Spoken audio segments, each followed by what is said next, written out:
Bonsoir Pierre. Bonsoir Voilà. Agnès.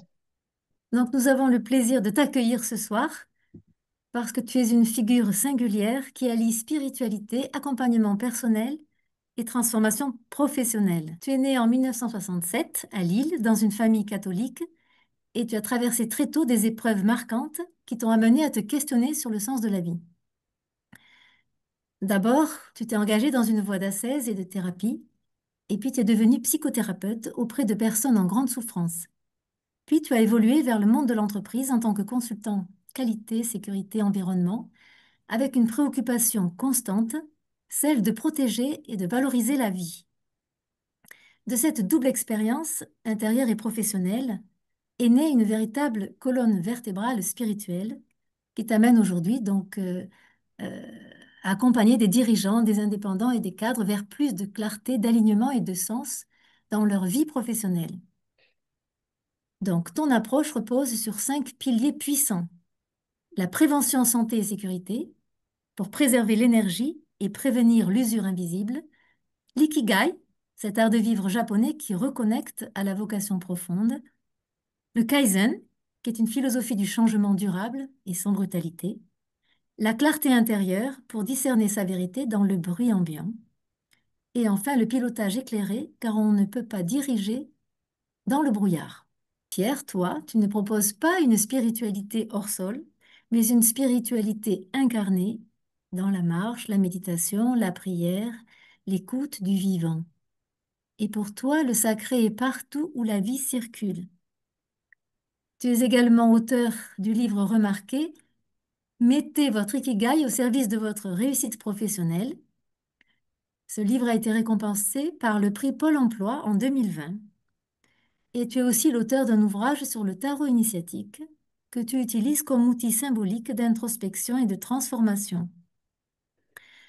Aujourd'hui, tu accompagnes ceux qui ont tout, sauf le sentiment d'être vraiment vivant. Et avec une approche à la fois stratégique, intuitive et profondément humaine, tu nous invites à retrouver le sens de notre mission et tu nous incites à oser une réussite qui nous ressemble.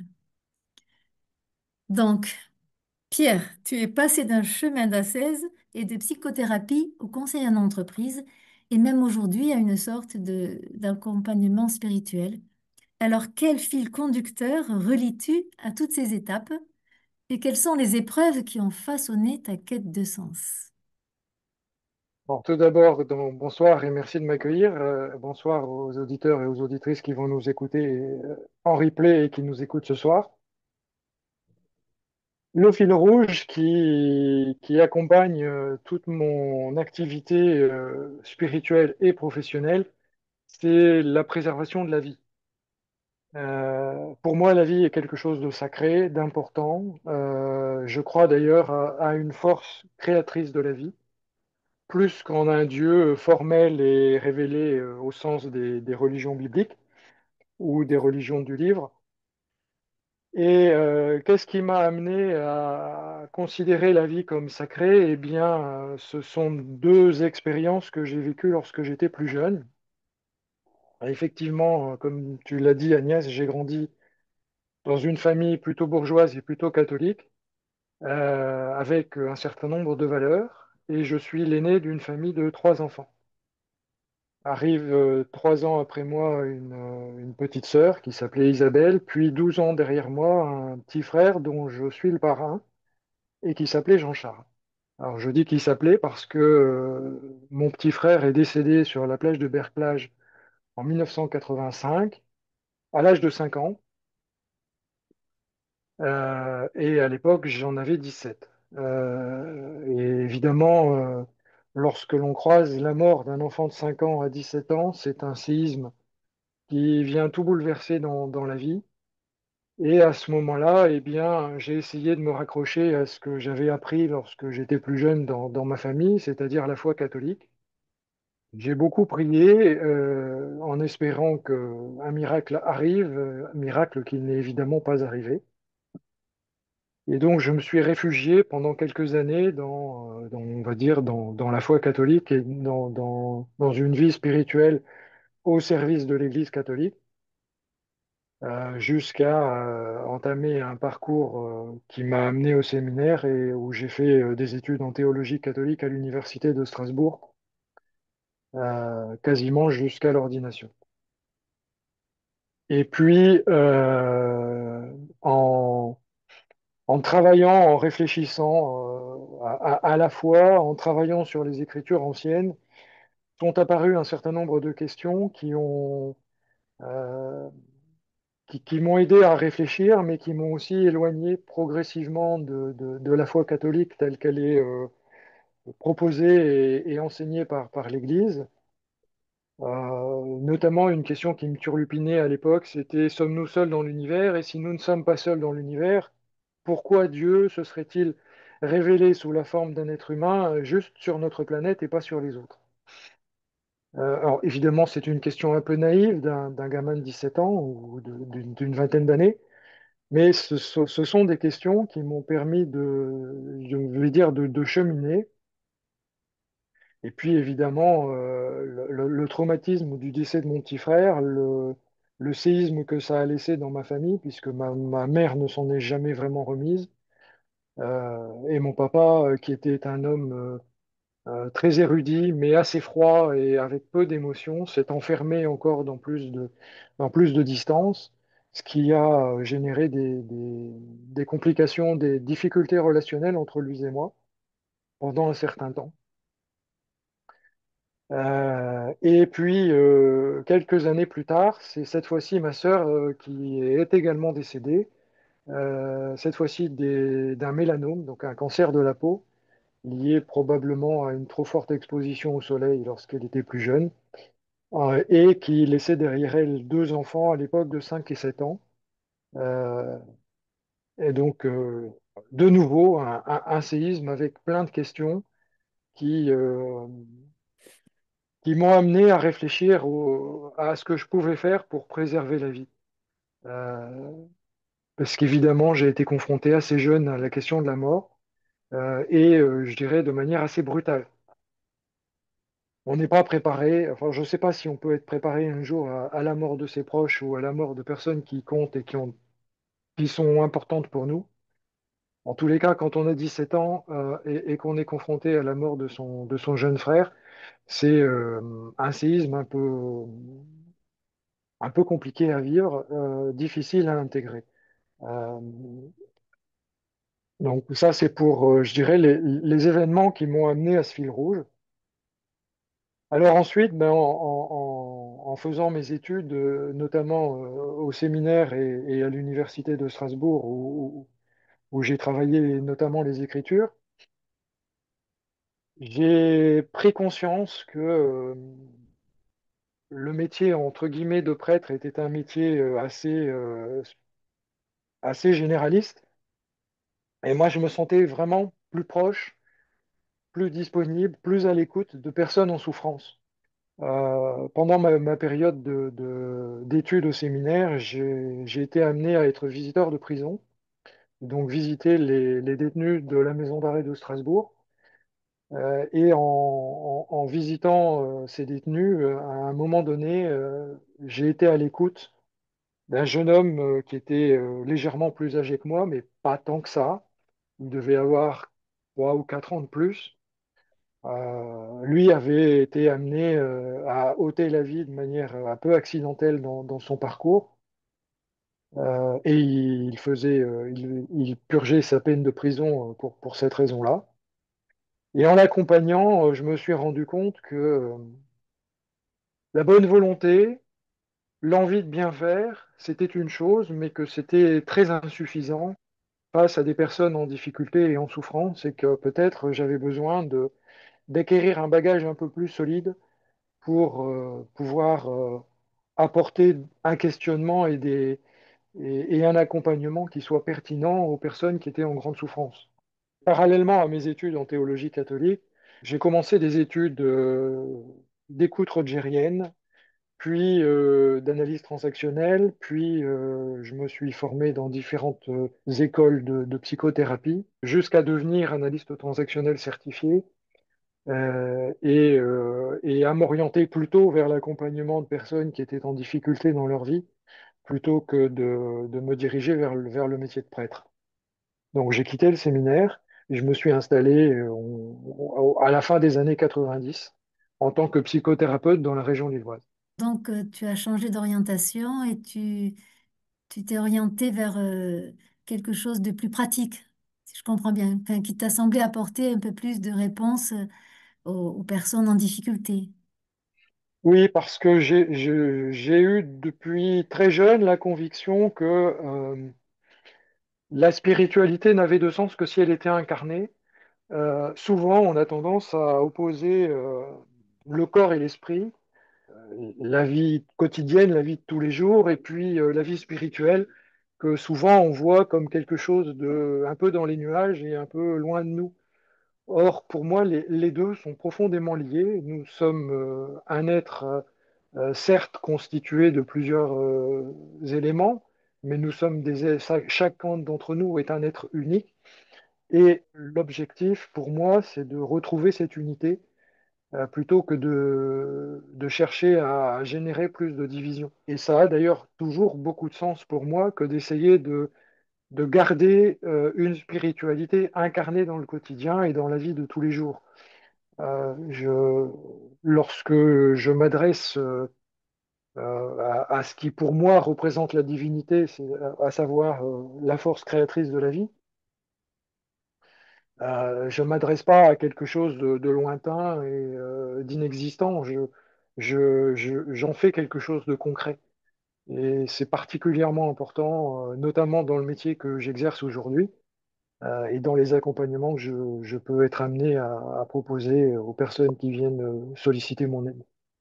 Alors, comment tu es passé de t'occuper d'individus, parce que la psychothérapie, c'est un colloque entre deux personnes en général, au monde de l'entreprise? Est-ce que c'est toujours la motivation à la fois de t'occuper de la souffrance, mais aussi la question du sens par rapport à l'entreprise? Il y a beaucoup de souffrance aussi dans les entreprises parce que les gens ne savent pas pourquoi ils sont là finalement. Alors, je dirais que c'est peut-être un enchaînement de hasard. Je n'aime pas la définition moderne du mot hasard, qui n'est pas un mot français au départ, mais un mot arabe. Et si je ne m'abuse, en arabe, le hasard, c'est la chance au jeu qui arrive de la part de Allah. J'aime beaucoup cette définition, en tout cas, qu'elle soit vraie ou fausse. Pour moi, le hasard, c'est quelque chose qui nous est donné.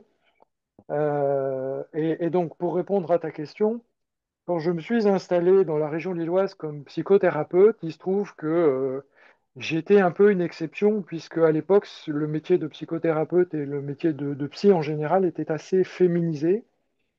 Et je pense que sur la région de Lille, nous devions être 2 hommes pour 300 femmes qui exercent le métier. Alors, ce qu'il faut savoir, c'est qu'à l'époque, et je pense que c'est toujours vrai aujourd'hui d'ailleurs, la patientèle d'un psy, c'est à peu près 80% de femmes, 20% d'hommes. Il se trouve que les messieurs ont beaucoup de pudeur et de difficultés à parler de leurs problématiques. Et lorsqu'ils acceptent d'en parler, ils en parlent d'abord sous le biais de leurs problématiques professionnelles. Si bien que très vite, lorsque je me suis installé en tant que thérapeute, et comme j'étais un homme, j'ai attiré à moi beaucoup de professionnels en souffrance dans leurs activités professionnelles. Et j'ai donc été amené assez rapidement à m'intéresser à ce qui, à l'époque, ne s'appelait pas encore ce qu'on appelle aujourd'hui les risques psychosociaux, mais qui sont en fait des problématiques liées à la surcharge de travail, euh, à l'ennui au travail, donc toutes les problématiques qui sont liées au burn-out, qui est l'inverse du burn-out, et puis aux problématiques de harcèlement, par l'intermédiaire de mes clients. Et comme je suis quelqu'un d'assez curieux et de pratico-pratique, plutôt que de me contenter du discours de mes clients, j'ai décidé d'aller voir ce qui se passait réellement dans les entreprises. Et donc j'ai commencé à proposer mes services en tant que consultant dans les entreprises, d'abord de mes clients, et puis ensuite en élargissant progressivement le cercle. j'ai été amené à travailler notamment dans la région du nord de la France avec beaucoup d'entreprises adaptées, ce qu'on appelle aujourd'hui des ESAT, des entreprises qui travaillaient dans le secteur du bâtiment et de l'artisanat, qui est resté finalement mon cœur de métier jusqu'à aujourd'hui, puisque aujourd'hui j'exerce une activité d'animateur QSE, donc de responsable qualité, sécurité, environnement, dans une entreprise de travaux publics de la région nantaise. Ce sont mes clients qui, en quelque sorte, m'ont amené au monde de l'entreprise. Mais au final, ça tombait très bien et c'était un petit coup de pouce du destin tout à fait pertinent et tout à fait bienvenu, puisqu'il y a beaucoup de personnel en souffrance dans les entreprises. Et c'est beaucoup plus facile d'améliorer la culture sécurité, la culture managériale dans une entreprise. Ça touche plus de personnes que d'accompagner une personne en individuel en psychothérapie. Il y a eu autre chose qui m'a convaincu de faire le passage entre, je dirais, le métier de thérapeute vers celui de consultant, puis vers celui de salarié en entreprise. C'est le fait que parmi les personnes qui venaient me consulter, beaucoup étaient arrivés à un point de souffrance où le ratio entre les bénéfices qu'apportait leur souffrance et les bénéfices supposés de sortir de leurs difficultés s'inversaient progressivement. Je m'explique, quand une personne souffre pendant un certain temps et finit par s'habituer à son statut de victime, entre guillemets, elle peut avoir un certain nombre de bénéfices qu'elle va recevoir des personnes autour d'elle, comme par exemple la compassion de son entourage, ou de manière plus pragmatique, un accompagnement financier de la part de l'État. Et parfois, lâcher ça c'est compliqué et c'est difficile. Et donc, dans le métier de thérapeute, il y a un passage un peu compliqué, un peu difficile, qui consiste à aider la personne à sortir de ce rôle de victime pour reprendre sa vie en main et décider de redevenir le pilote de sa vie. Alors, quelles Oui. sont les solutions concrètes que tu apportes et en quoi elles ont un lien avec ta spiritualité? Les solutions concrètes, eh bien, c'est, je dirais, aujourd'hui d'accompagner les salariés, d'abord les salariés de l'entreprise pour lesquels je travaille, à préserver leur vie dans un métier où il y a énormément de risques pour la vie. Les métiers des travaux publics et du BTP sont l'un des métiers les plus meurtriers en France. Alors, des exemples tout simples, hein.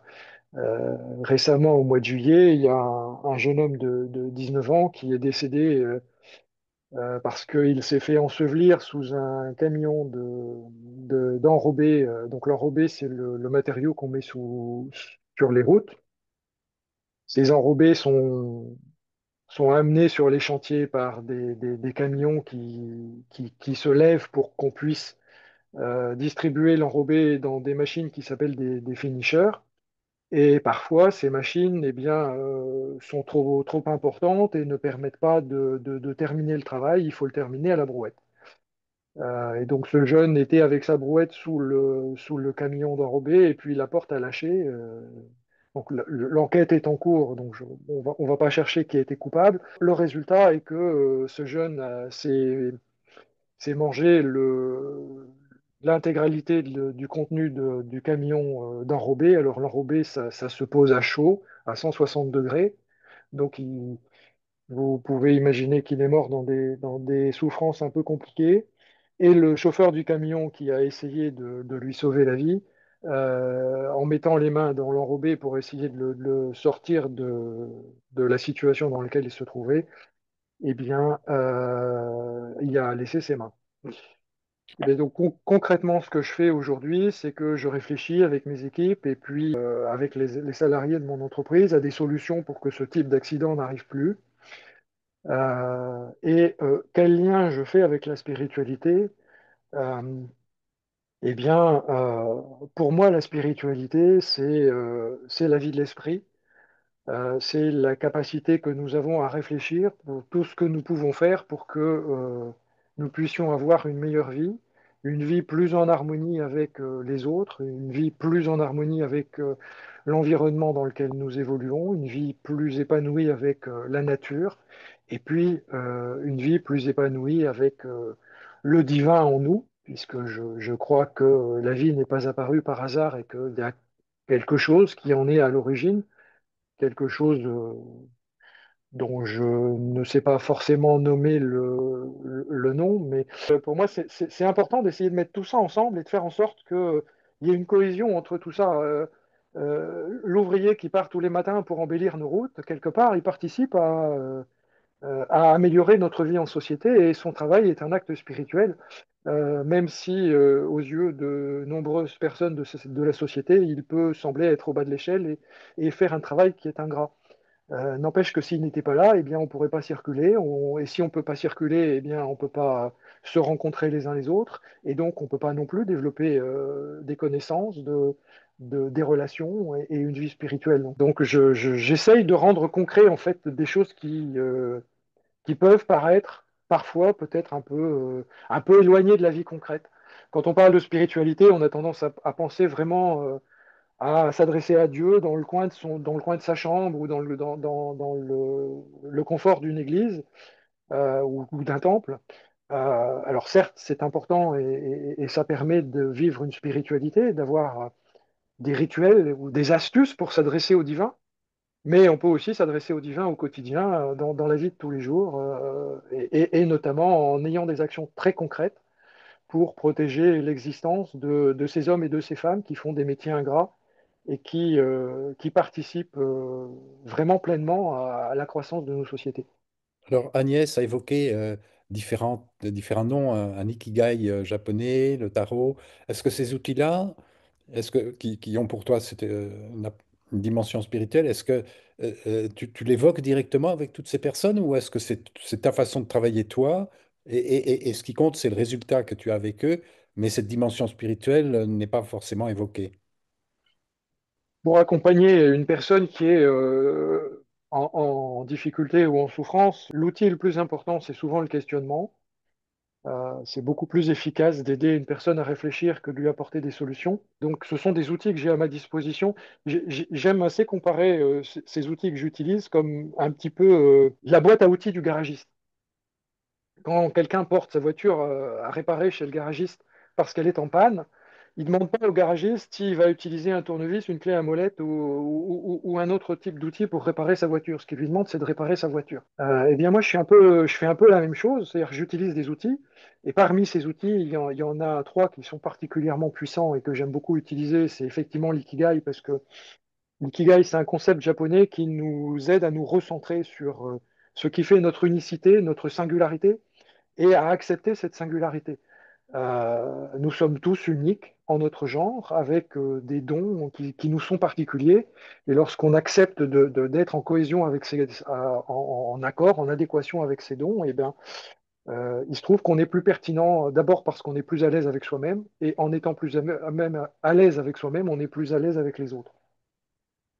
Donc je parle souvent de singularité d'ikigai sans forcément sortir toute la théorie japonaise et toute la philosophie de l'ikigai, parce qu'au Japon, l'ikigai, c'est bien plus qu'une théorie, c'est une philosophie de vie Mhm. qui va jusqu'à des choses très concrètes, à savoir la manière dont je m'alimente, comment je fais du sport, enfin c'est vraiment très complet. Un autre élément que j'aime beaucoup et qui est aussi issu de la culture japonaise, qui est une culture qui me fascine depuis que je suis tout enfant, c'est le kaizen. Alors le kaizen, c'est l'art du petit pas. Et donc, ben, n'importe quelle personne qui un jour a essayé de faire du sport, vous savez normalement qu'il est préférable de faire un petit effort régulièrement tous les jours plutôt que 2 heures de marathon toutes les semaines. Et que c'est le petit pas que l'on fait quotidiennement qui permet au final d'avoir un résultat exceptionnel. Il y a D'accord. d'ailleurs un très beau reportage d'Inoxtag sur Internet qui s'appelle Kaizen. Je vous recommande de le regarder. Sous cet angle-là, l'angle du petit pas, peu importe le personnage, moi ce qui m'intéresse, c'est vraiment la démarche de faire quelque chose, de un petit pas aujourd'hui que je vais répéter demain et qui au final, s'additionnant les uns aux autres, vont finir par me permettre d'avoir un résultat euh, important. Et Puis- bon, j'en viens aussi au tarot de Marseille. Ce qui m'a amené enfin, à utiliser le tarot, c'est que En fait, le tarot est un outil qui nous vient tout droit du Moyen Âge et qui utilise énormément de symboles. Alors, ce sont pour la plupart des symboles judéo-chrétiens, puisque le tarot est né en France ou en Italie, on ne sait pas bien, probablement, à mon avis, au même moment en France et en Italie, sous des formes différentes.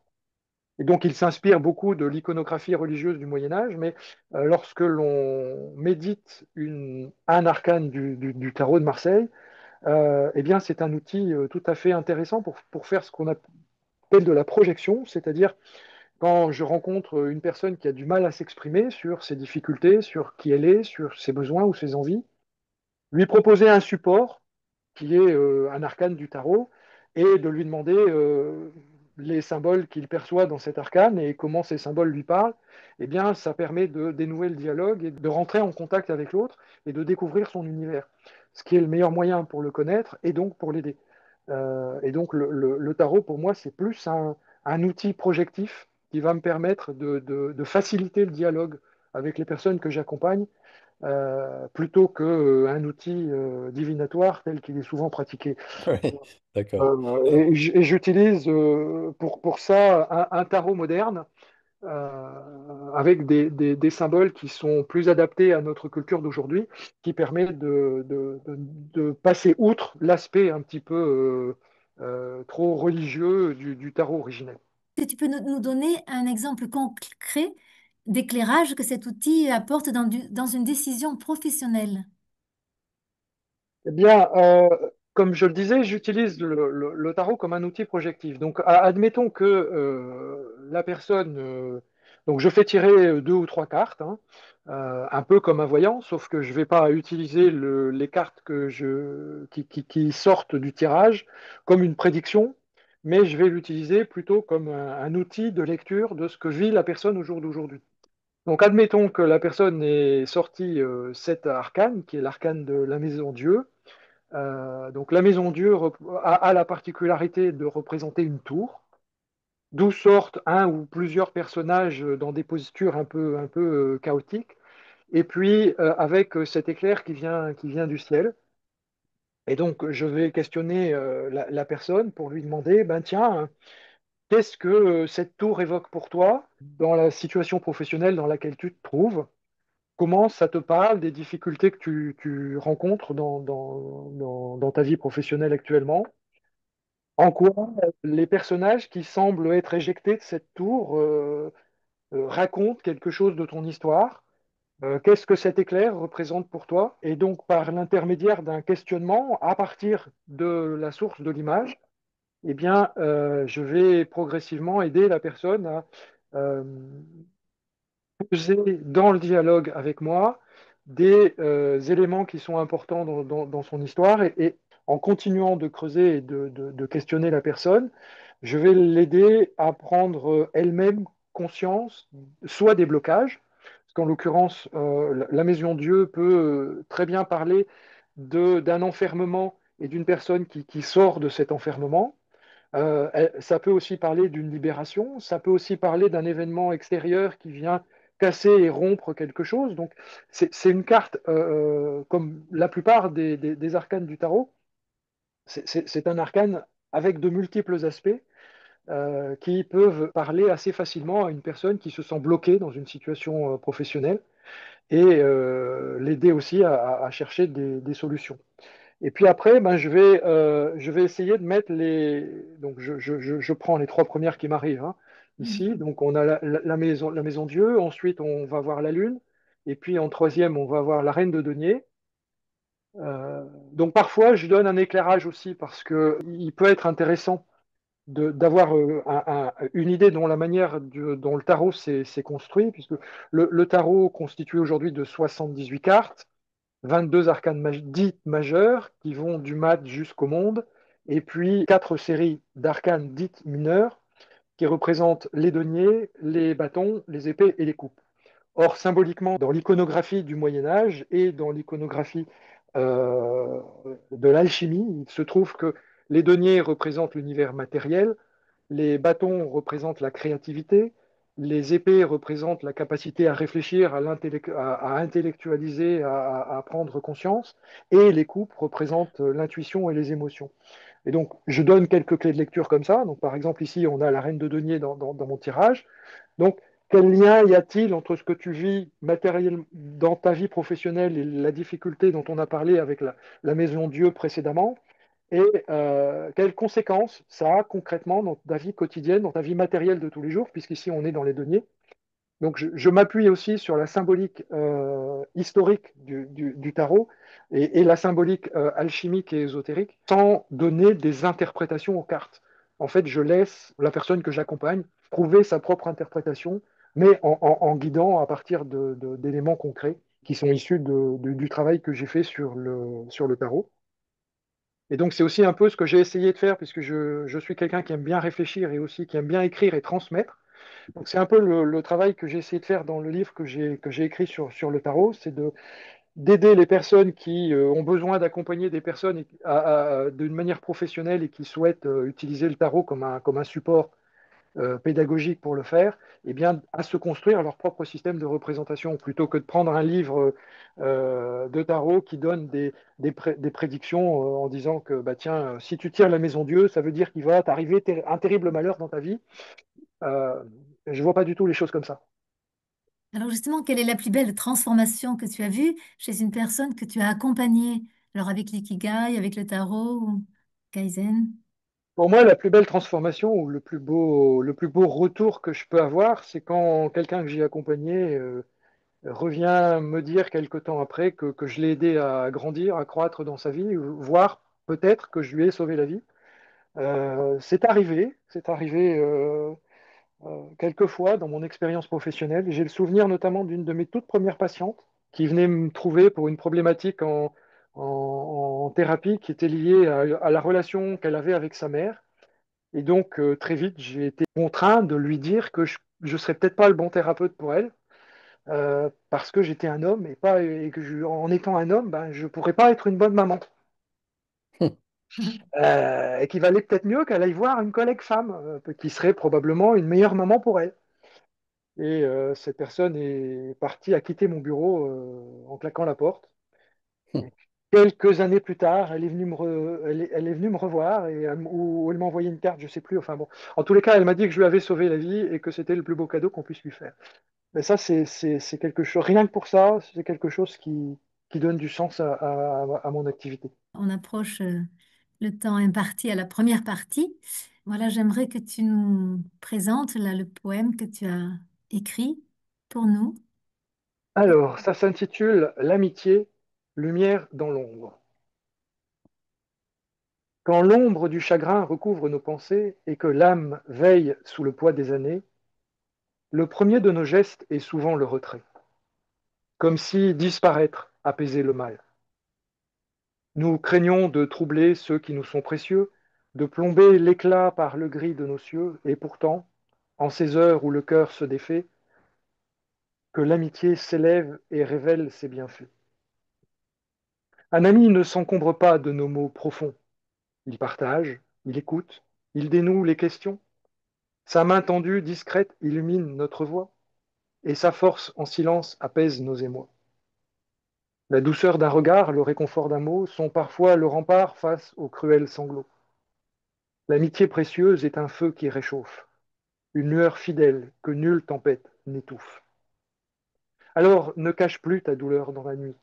Appelle ceux qui t'aiment et veille sans bruit, car c'est dans la vulnérabilité et la franche clarté que naît la beauté vraie des liens d'amitié. Et demain, quand tes jours retrouveront l'éclat et que le soleil percera le voile de tes pas, souviens-toi de ces mains qui t'ont soutenu et deviens à ton tour un ami ingénu. Félicitations. Merci Pierre. Merci. Merci pour ce cadeau.